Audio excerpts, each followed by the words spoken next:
Welcome back to Sprague Homestead. So I'm Nikki. I'm Kanan. And if you're like us, you've probably been sitting around a little bit here lately wondering, what is 2021 going to be like? For us here in Oregon, we just had the governor extend our state of emergency at least until the end of March of 2021. A whole bunch of my rabbit shows have been canceled already. And I saw something in that article today that the governor is actually going to be having a meeting on Monday about possibly extending our state of emergency all the way to July. So, I don't know. Shutdowns have happened again since Thanksgiving into Christmas. California in particular has got really bad. Oregon's shut a whole bunch of stuff down. And I don't know if anybody's seen the thing from Dr. Fauci here lately that said he's thinking, 12 months, 18 months before we can get back to normal.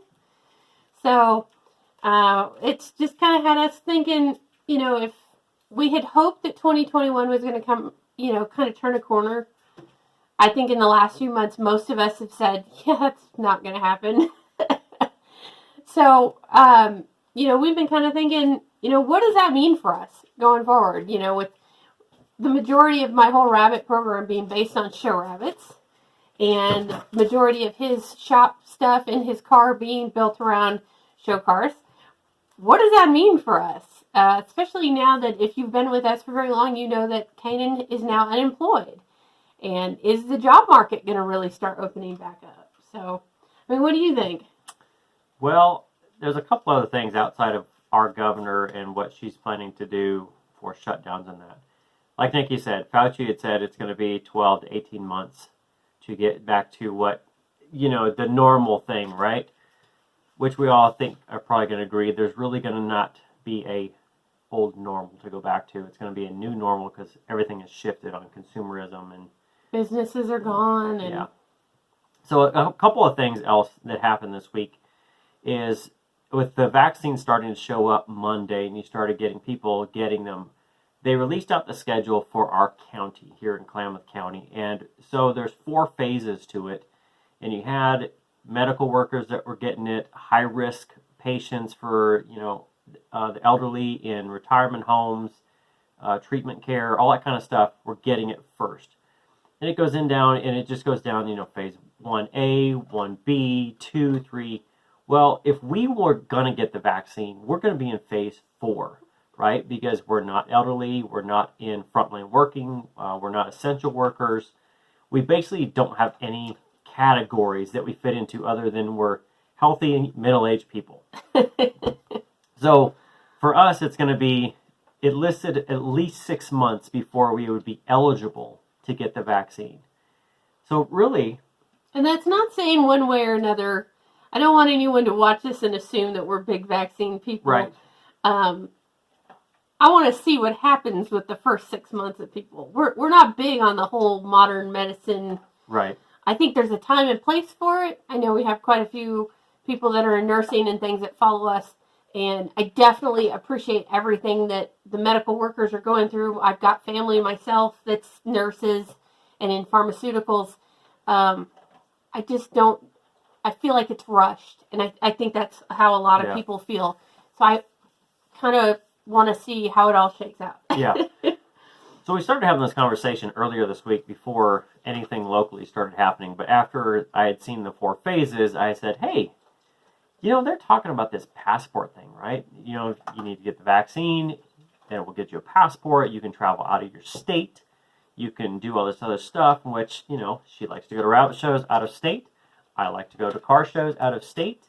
And if we have to have a passport to get, out of the state or basically back in, however it's going to be, it might be 6 months for us to even get to that point where we had the option to get to the vaccine. So it's like, man, what happens if it doesn't happen till mid-June, right? That you finally get that letter in the mail or whatever it is that, hey, by the way, you can come down and get the vaccine. It's like, well, you've already lost half of your year.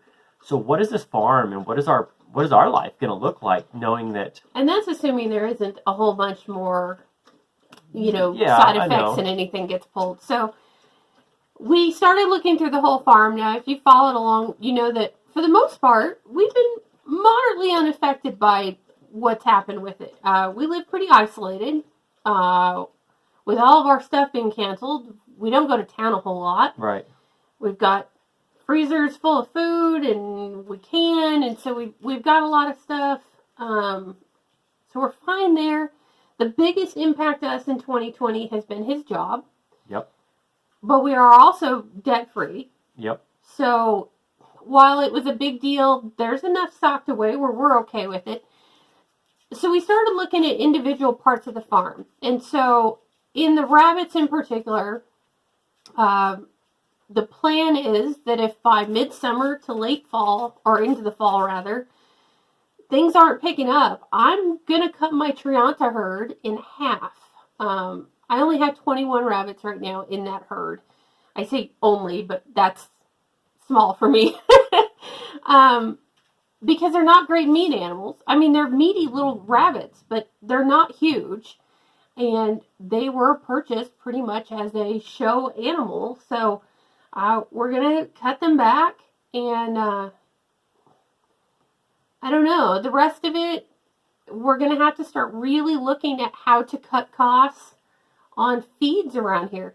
My guys at the feed store are telling me things are going to go up a lot. If you're starting to buy seeds, you're probably seeing that seeds for this next year are going to go up and have been going up. If you're watching and you haven't bought your seeds for 2020, I would strongly recommend you get on the ball now, because Baker Creek has kind of indicated a few times in the last couple weeks that they expect shortages by March. So it's something to keep in mind. But I know you're talking about stuff in your garage too. Yeah. So most of the people don't know on the car section. So I have 2 Mustangs, and I just bought a Porsche for a third project car. So one of my Mustangs is pretty much done. I'm going to tinker with it a little bit this year. I have some stuff that I want to fix on it. I have one major installation for it. But this is a car that is so built for racetracks. Honestly, really. It was built for a specific class to go race in. And it is not comfortable. I've taken it on 200, 300 mile road trips in a day, and I have to crawl out of this car because it is so uncomfortable for me. So a lot of the time, honestly, this last year, I think I drove it like 3 times in a whole year. And if that, 2020 carries over to 2021, and I really, again, don't really go anywhere, it may be axed. I may put it on the block and sell it, put that money towards the Porsche. The other Mustang was always meant to be a flip. It was bought very low. We drug it literally out of a field, and it was a complete pull it apart down to nuts and bolts, restore it back together to sell, and I'm almost done with that. I'm hoping to get done by April, but it'll be gone. And we hope. That's the other concern right now is so many of the people that are looking for a $5,000 and $6,000 fun car have had job difficulties in the last year. And they dry up. So hopefully those 2 might take a hike out of here, and we'll hope maybe you can sell them. And then we'll just keep the Porsche as the new fun shiny toy to go tear apart and go tinker with. But it's hard to say. Well, and then, so that's the only things that we're really looking at on the farm. We're going to put some more time into trying to get our dairy program and our goats done and try and really get the goats utilized on land and try and cut our costs. But I think everybody at this point would agree that probably the hardest thing for everybody this year has just been the isolation, right? So we're not huge social butterflies anyway. I am more than he is because I'm very involved with the whole rabbit thing. And we're fortunate that my parents live about 1.5 miles down the street. So we see Mom and Dad pretty regularly.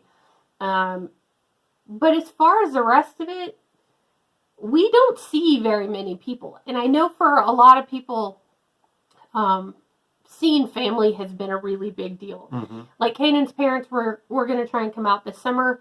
They couldn't, not only because the COVID had everything shut down, but also because they had RHDV2 in their local community. And we were afraid about them inadvertently bringing it to us and decimating our rabbits.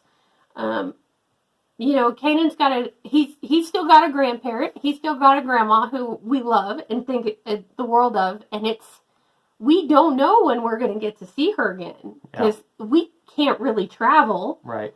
And it's not really safe for her to be traveling in the midst of all this either. So it's kind of one of those things that, what do you do at this point? We've seen my brother and his family once this year. Yeah, we might see him this month with Christmas coming up. Yeah. And the week afterwards. But there again, we only see them around usually a holiday. Yeah. We saw it down there. Nikki's mom had a birthday party, or we surprised her with a birthday party. And she got to see him then. But there again, that'd be twice in a year. And they only live 3 hours from us. But they all have... So they're all...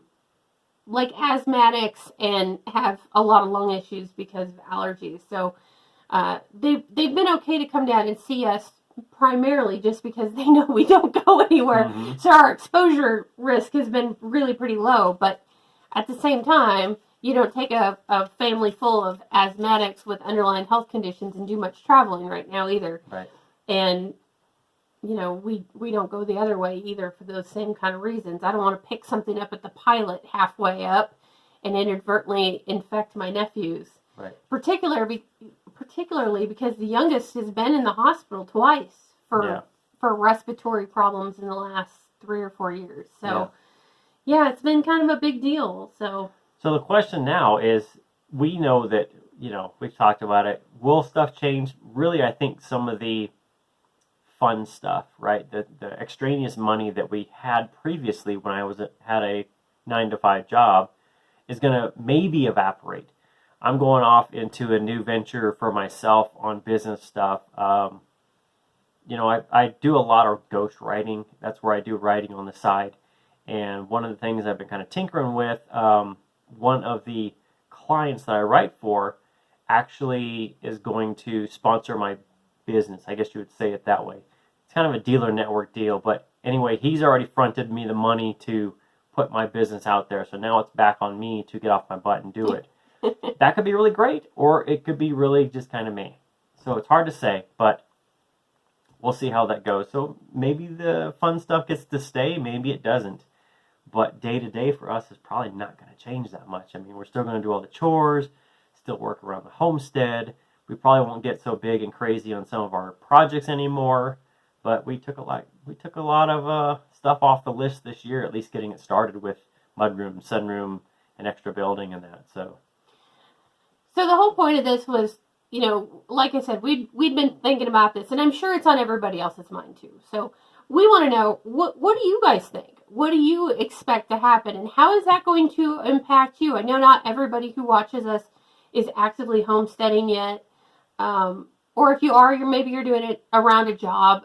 I know several of our followers are, like I said, in nursing and that kind of thing. So how do you anticipate this happening and impacting you? What does your 2021 look like to you? Obviously, we think it's going to be more of the same, and we're going to have to buckle down in a few places. But what do you anticipate? Have you guys had some job losses, cutbacks, that sort of thing? I know everybody's impacted by shutdowns. Some states are better than others. Of course, we're on the West Coast, so it's ultra shut down. I know the far east, northeast is kind of the same way, same boat. But we just wanted to open the dialogue up and see, what does everybody else think? We can't be the only ones worried about this. And we are kind of worried about it, because as we see feed and everything else go up, it starts making us look at what we do here on the farm very differently. And, that's kind of where we're at. That was a discussion point. So leave us a comment down below of everything you've got going on. And if you're not worried, you think it's going to be okay, we solicit that from you. Bring it to us. Tell us why. Tell us why you think everything's going to be great, because sometimes we just don't see it that way, and we'd love to hear opinions about it. That's the best part about it, is the discussion. So drop it down below, share it with your friends, share it with your family, and let them know everything's going to be good and what you got planned for that. And I think that's it. Yeah, that's it for today from Sprague Homestead. We will see you next time. Happy holidays, everybody. and happy homesteading.